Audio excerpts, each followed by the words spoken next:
ఈరోజు విశ్వ వసునామ తెలుగు సంవత్సరాది ఉగాది పండుగ సందర్భంగా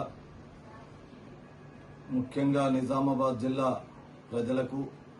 రైతులకు, రైతు కూలీలకు, విద్యార్థులకు, జిల్లా ప్రజలందరికీ, ముఖ్యంగా వ్యాపారస్తులకు ఉగాది విశ్వవసునామ సంవత్సర శుభాకాంక్షలు తెలియజేస్తా ఉన్నాను. ఈ సంవత్సరంలో నిజామాబాద్ జిల్లా రైతాంగం పంటలు పండించుకొని ఆ పంటల ద్వారా మనం మన జిల్లా అభివృద్ధి పట్ల కానీ, వ్యాపార అభివృద్ధి పట్ల కానీ ముందుండాలని కోరుకుంటూ రేవంత్ రెడ్డి గారి నాయకత్వాన ఈ రాష్ట్రంలో ఉన్నటువంటి ప్రభుత్వం రాష్ట్ర ప్రజలందరికీ వారు ఇచ్చినటువంటి కార్యక్రమాలు అమలు చేయడంలో మనమందరం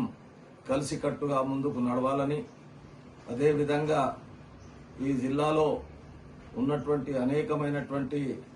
అభివృద్ధి కార్యక్రమాల్లో కూడా ప్రభుత్వం తరఫున మనమందరం పాల్గొనాలని, ముఖ్యంగా విశ్వవసునామ సంవత్సరం అందరికీ ఉపయోగపడే విధంగా ఈ సంవత్సరంలో సంతోషాలతో, ఆనందంతో జరుపుకోవాలని మరి ఒకసారి నిజామాబాద్ జిల్లా ప్రజలందరికీ, తెలంగాణ రాష్ట్ర ప్రజలందరికీ హృదయపూర్వకంగా ఉగాది శుభాకాంక్షలు తెలియజేస్తా ఉన్నాను.